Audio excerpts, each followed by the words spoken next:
Good morning, girls. Happy Thursday. I wish you could see what my hair looked like because you'd be like, oh my gosh, Miss Simon, what have you done? You've let yourself go. My hair's in space buns and we are doing amazing. So welcome to CGI today. So there was a little typo in this when I copied it over. We forgot a number, so I just put it in there, a little peekaboo. So our problem is, Derek had a jar of 147 pumpkin seeds. He added 84 more seeds after cleaning out a pumpkin. Then he planted 47 of the seeds. How many pumpkin seeds are left in the jar? So I want you to go ahead, read it one more time to yourself, do cubes, and then solve it two ways for me, okay? So once again, here's your problem. You can go ahead and pause it right here so that you can read the problem nice and clear, and then unpause the video to see if you solved it the exact same ways or maybe a different way than I did. All right, so if I'm gonna cube this, I know that he has 147 pumpkin seeds already, and he's adding 85 more and then planting 47. So those are my important numbers that I'm gonna need and I'm gonna have to use. So I've circled my important numbers. Next, I'm going to underline the question. So how many pumpkin seeds are left in the jar? Now I'm gonna box my important words. So usually when we box important words, we see words like equal or each or more than, but today they might look a little different. So I would think that added is a keyword because that's going to tell us that we need to add something. And then planted is another keyword, and it looks different than what you would normally see for something that would mean subtraction. Usually you'd see then he took away or then he gave away, but we're planting. So we know that he's no longer going to have those in the jar. So we are taking that away. So now I'm going to evaluate. I've already evaluated based on my boxing. I know that I'm going to have to be adding, and I know I'm going to have to be subtracting. And then obviously my last step is to solve. So I'm going to draw a picture first. It's going to be my first way. First, I'm going to draw 147. So that's going to be my 100. Then I have my 4 tens, and then I have my 7 ones. Had to give that a quick count. So 147, and I'm adding 85.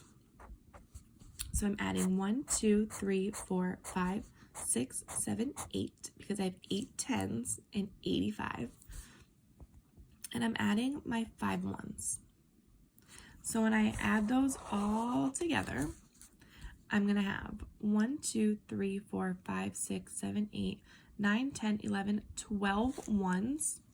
So I know that I can only have 10 of those ones in order to make a 10. So I'm actually going to add a whole nother 10.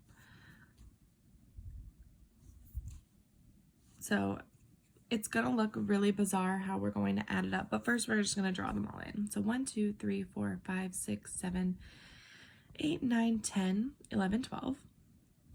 And then I have 1, 2, 3, 4, 5, 6, 7, 8, 9, 10, 11, 12 tens. So 1, 2, 3, 4, 5, 6, 7, 8, 9, 10, 11, 12. And I still have my 100. So now I'm going to go ahead and make this a better picture, I guess, and find out my total number here. So I know that I have 110 right here that I can cross over and move over there. And I now have 13 tens, but I can take 10 of those away and make 100 because I know that 10 tens equals 100. So now my total is 232. So 232. Now I can't forget that I have to take away 47 of those seeds. So I have my picture drawn here, but now I'm going to turn it into a hundreds chart or a hundreds table, whatever you want to call it. Okay, so give that a quick draw. I'm working with one hand, so keep that in mind. So hundreds, tens, ones. So I know that in my hundreds place I have a 2. In my tens place I have a 3. And in my ones place I also have a 2. So I'm going to go ahead and draw that.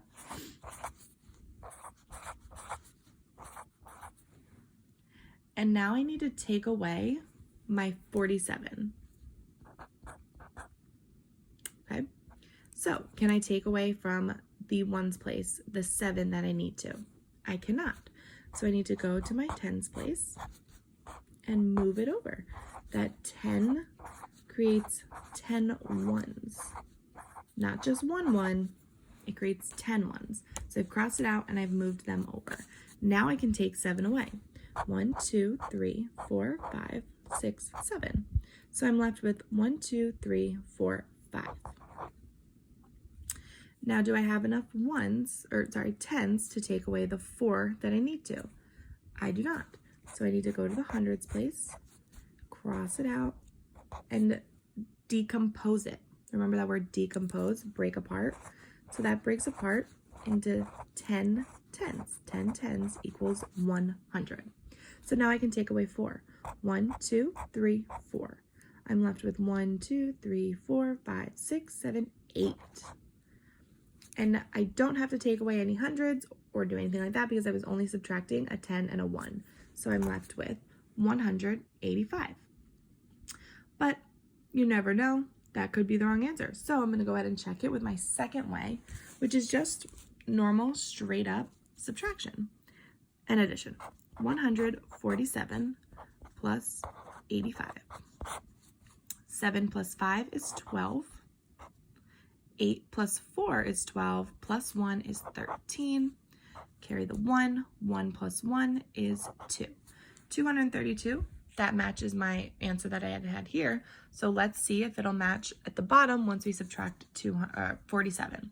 So 232, I'm just going to rewrite it, minus 47. Can't take away 7 from 2, so I have to cross out the 2, borrow from the 3, so that 3 becomes a 2, and this 2 becomes a 12. 12 minus 7 is 5. I can't take 4 away from 2, so I'm going to cross that 2 out, borrow from this 2, I need to borrow a 10, so there goes down to 1. This 2 becomes a 12 as well. 12 minus 4 is 8. 1 minus 0, because there's a 0 here, remember it's imaginary, is 1. 185. My two answers match, and that's two different ways to show it. So those are my two ways. I want to know if you have any other ways that you showed it. So what I want you to do is if you did have a different way that you showed it and you got the right answer, I want you to ask whoever's at home to upload it to Dojo so we can see, and maybe we'll even post it on the third grade story. So awesome job, ladies. Go ahead and do the Zern lesson. If you haven't, watch the mini lesson on YouTube first and then do the Zern lesson. And come back tomorrow to see a new CGI problem. Bye, ladies.